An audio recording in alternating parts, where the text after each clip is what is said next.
ইতিমধ্যে APSC ফালৰ পৰা আপোনালোকৰ ফৰেষ্টৰ যিখিনি নতুন ভেকেঞ্চি হয় সেই ভেকেঞ্চিখিনি কথা সকলোৱে গম পালে কিন্তু ইয়াৰ এক্সাম পেটাৰ্ণ আৰু লগতে ইয়াতে আপোনালোকৰ বেচেলৰ ডিগ্ৰী আৰু ইঞ্জিনিয়াৰিং এই দুইটা ইনক্লুড থকাৰ কাৰণে বহুতৰ কনফিউজন হৈছে চ' বহুতে সুধি আছিলে যে কি কি ছাবজেক্টত থাকিলে আমি ইয়াত এপ্লাই কৰিব পাৰিম লগতে ইয়াতে আপোনালোকৰ পোষ্ট ৱাইজ ভেকেঞ্চি আৰু এই যিটো আপোনালোকৰ এক্সাম পেটাৰ্ণ হয় এক্সাম পেটাৰ্ণটো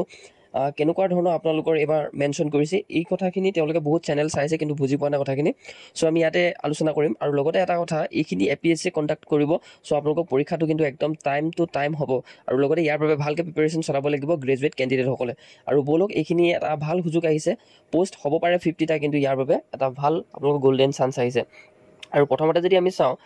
ষ্টাৰ্ট ডেটটোৰ কথা আপোনালোকে গম পাইছে লাষ্ট ডেটৰ কথাও গম পাইছে আৰু এটা কথা মোক এজনে সুধিছিলে যে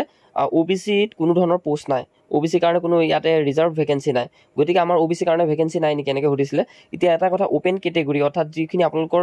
আনৰিজাৰ্ভ হয় এই আনৰিজাৰ্ভত যিমানখিনি পোষ্ট আছে এই সকলোখিনি কেটেগৰী পোষ্টৰ ল'ৰা ছোৱালীয়ে কিন্তু ইয়াতে কম্পিটিশ্যন কৰিব পাৰিব চ' এইকাৰণে আপোনালোকে OBC ভেকেঞ্চি নীল দেখাইছে কিন্তু আপোনালোকে ইয়াতে অ'পেন কেটেগৰীতে কিন্তু কম্পিটিশ্যন কৰিব লাগিব প্ৰত্যেকটো SCও পাৰিব অ'পেন কেটেগৰী STPও পাৰিব STHও পাৰিব আৰু লগতে ইয়াতে আপোনালোকে যদি চাই OBCও পাৰিব এনেধৰণে জেনেৰেলো পাৰিব এইখিনি হৈছে অ'পেন কেটেগৰী আৰু ইয়াতে যদি চাই দৰমহা কথা আমি আলোচনা নকৰোঁ ইম্পৰ্টেণ্ট কথাটো আমি আলোচনা কৰিম ইয়াতে নেক্সট যদি চাই এডুকেশ্যন কোৱালিফিকেশ্যনৰ ক্ষেত্ৰত বহুতৰে কনফিউজন হৈছে এতিয়া মই প্ৰথমটো কথা কৈছোঁ আপোনালোকে এপ্লিকেণ্ট মাষ্ট পজেছ বেচেলৰ ডিগ্ৰী অৰ্থাৎ আপোনালোকে ইয়াতে এপ্লিকেণ্ট যিসকল হ'ব তেওঁলোকে বেচেলৰ ডিগ্ৰী হ'ব লাগিব ইন ছায়েন্স অৰ্থাৎ ছায়েন্সৰ মানে BSc কৰাসকলে পাৰিব ইয়াতে অথবা আপোনালোকে ইঞ্জিনিয়াৰিং কৰাসকলেও পাৰিব ইয়াতে at least one of the following subject যদি ইয়াৰে যিকোনো এটা আপোনালোকৰ অনাৰ আছে অৰ্থাৎ মানে মেজৰ আছে এনেকুৱা ধৰণৰ কথা ইঞ্জিনিয়াৰিঙৰ ইয়াৰে যিকোনো এটা ছাবজেক্টত যদি অনাৰ আছে বা আপোনালোকে BSc হয় BSc আপোনালোকৰ অনাৰ আছে মেজৰ এগ্ৰিকালচাৰত আছে তেতিয়া আপুনি পাৰিব ধৰি লওক আপুনি বুটানীত BSc কৰিছিলে তেতিয়া আপুনি পাৰিব কেমেষ্ট্ৰিত যদি আপুনি BSc কৰিছিলে তেতিয়া পাৰিব কম্পিউটাৰ এপ্লিকেশ্যনত যদি আপোনালোকে কৰিছিলে তেতিয়া পাৰিব এনেধৰণে বা engineering agriculture chemical civil engineering computer electronic mechanical এই সকলোখিনি ইঞ্জিনিয়াৰিঙত যদি আপোনালোকৰ আছে তেতিয়া আপুনি পাৰিব এতিয়া কথাটো হৈছে যে ইয়াত মেথমেটিক্সৰ কেণ্ডিডেট হ'লেও পাৰিব লগতে ফিজিক্স ষ্টেটিষ্টিক্স আৰু লগতে ভেটেনাৰী ছায়েন্স আৰু জুলজি এইখিনি সকলোখিনি দেখুৱাই দিছে আপোনালোকে এইখিনি কথা কনফিউজন ক্লিয়াৰ হৈছে আৰু নেক্সট কথাটো হৈছে ইয়াতে 21 বছৰৰ পৰা 38 বছৰ বয়সলৈকে ইয়াতে এজ আপোনালোকৰ ৰাখিছে 1 তাৰিখ 1 মাহ 2025 এইটো ধুনীয়াকৈ উল্লেখ কৰিছে আৰু ৰিজাৰ্ভেশ্যন ইয়াতে এজ ৰিলেক্সেশ্যন পাব আপোনালোকে আৰু ইয়াতে আপোনালোকৰ যিটো আপোনালোকৰ ডেট অফ বাৰ্থ হয় এইটো মেট্ৰিকুলেশ্যন এডমিট কাৰ্ডখনৰ দ্বাৰাই কিন্তু ইয়াতে কেলকুলেট কৰিব এতিয়া এটা কথাটো হ'ল যে এক্সাম পেটাৰ্ণটো বিষয়লৈ বহুতে সুধিছিলে এক্সাম পেটাৰ্ণটো কেনেকুৱা ধৰণৰ হ'ব বা কি হ'ব এইখিনি ইয়াতে অলপ যিসকলে APSC কাৰণে প্ৰিপেৰেশ্যন চলাই আছে তেওঁলোকৰ কাৰণেতো বহুত ভাল এইখিনি পোষ্ট যিয়ে তেওঁলোকৰ কাৰণে ভাল হ'ব এতিয়া নতুনকৈ যিসকলে এনেকুৱা এটা পোষ্টত যদি কম্পিটিশ্যন কৰিব বিচাৰে তেওঁলোকৰ কাৰণে অকণমান টাফ হ'ব কিন্তু বেছি টাফ নহয় কিয় টাফ নহ'ব ইয়াতে আপোনালোকে যথেষ্টখিনি সময়ো পাব আৰু APSCয়ে কণ্ডাক্ট কৰিব দিছে চ' আপোনালোকে এটা ভালকৈ সঠিক প্ৰচেছত যাব গতিকে আপোনালোকে ভালকৈ উইদাউট টেনশ্যনত আপোনালোকে বিনা টেনশ্যনত একদম ধুনীয়াকৈ পঢ়িব পাৰিব এতিয়া আমি যদি চাওঁ এক্সামৰ কথাখিনি ইয়াতে যদি চাই মেথড অফ চিলেকশ্যন অৰ্থাৎ যিটো চিলেকশ্যনৰ পদ্ধতি হয় ইয়াতে যদি চাই আপোনালোকৰ 600 মাৰ্কছ থাকিব 4 পেপাৰ অৰ্থাৎ 4খন পেপাৰ থাকিব যেনেকৈ ইংলিছ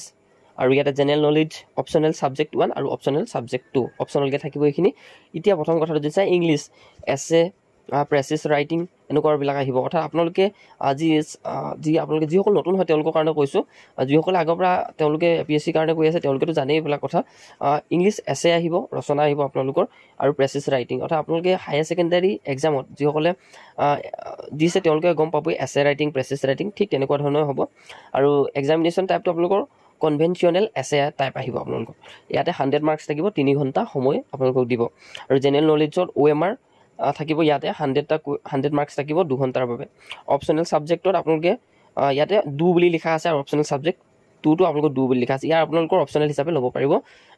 বাছনি কৰি এইখিনি আপোনালোকে গম পালে এতিয়া কেণ্ডিডেটসকল ইয়াতে কৈছে candidate have to choose any 2 of following optional subject এতিয়া এই যিখিনি অপশ্যনেল ছাবজেক্ট দিলে আপোনালোকক সেই কেণ্ডিডেটসকলে ইয়াতে যিকোনো 2টা অপশ্যনেল ছাবজেক্ট বাছি ল'ব পাৰিব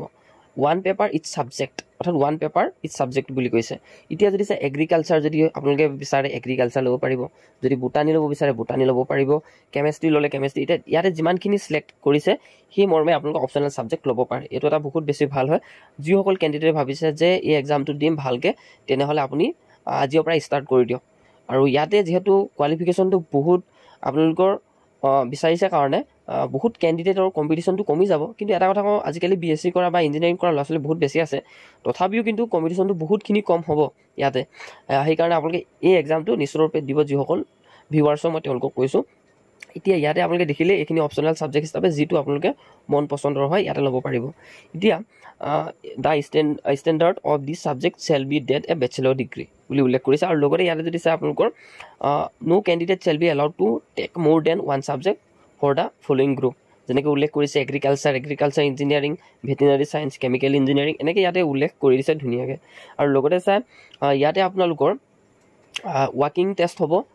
যিটো আপোনালোকৰ কেণ্ডিডেটসকলক 25 কিলোমিটাৰ ইয়াতে আপোনালোকক খোজকাঢ়িবলৈ দিব।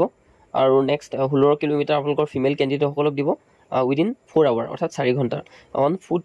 Followed by a medical examination by the medical board and those candidate found fit in the above will be required to produce an health certificate signed by the medical board in the form prescribed in article 49. এইখিনি আপোনালোকৰ এক্সামটো আপোনালোকৰ first হ'ব আপোনালোকৰ। গতিকে এইখিনি আমি পিছৰ কথা মেডিকেলৰ কথাখিনি এইখিনি কথা আমি আলোচনা নকৰোঁ। ইয়াতে ইণ্টাৰভিউ হ'ব আপোনালোকৰ 75 মাৰ্কছৰ। আৰু the candidate who qualify the ৱাকিং টেষ্ট, যিসকল কেণ্ডিডেটে ৱাকিং টেষ্টটোত পাছ কৰিব তেওঁলোকক ইণ্টাৰভিউ ল'ব 75ৰ and found fit in the medical examination. যিসকল মেডিকেলত ফিট থাকিব তেওঁলোকক আপোনালোকৰ মাতিব, will be called for interview কাৰণে। গতিকে এইখিনি আছিলে কথাখিনি। আৰু এতিয়া বহুতে সুধিব যে এই পৰীক্ষাটো কেতিয়া হ'ব। এতিয়া এই পৰীক্ষাটো কেতিয়া হ'ব বুলি ক'লে আপোনালোকে গম পালে APSC কণ্ডাক্ট বডি হয়। গতিকে আপোনালোকৰ এক্সামটো খুব ভালকৈ হ'ব, খুব কম সময়ৰ ভিতৰতে হ'ব। ভালকৈ আপোনালোকে 3-4 মাহ ধুনীয়াকৈ আপোনালোকে প্ৰিপাৰেশ্যন চলাব পাৰিব ভালকৈ। গতিকে আপোনালোকে ভালকৈ মনোযোগেৰে ভিডিঅ'টো চালে, যদি কিবা বুজি নাপায় নিশ্চিতৰূপে সুধিব। আৰু ইমানে আছিলে ভিডিঅ'টো, ইমানখিনি ইনফৰমেশ্যন জনালোঁ। গতিকে এইটো এটা বহুত ভাল খবৰ, 50টা পোষ্ট হ'ব পাৰে, আপোনালোকক এটা পোষ্টে লাগে। ভালকৈ প্ৰিপাৰেশ্যন চলাওক আৰু আজিৰ পৰাই ষ্টাৰ্ট কৰক পঢ়াৰ কাৰণে। তো ইমানে আছিলে ইনফৰমেশ্যন, ভিডিঅ'টো ইমানতে সমাপ্ত কৰিছোঁ।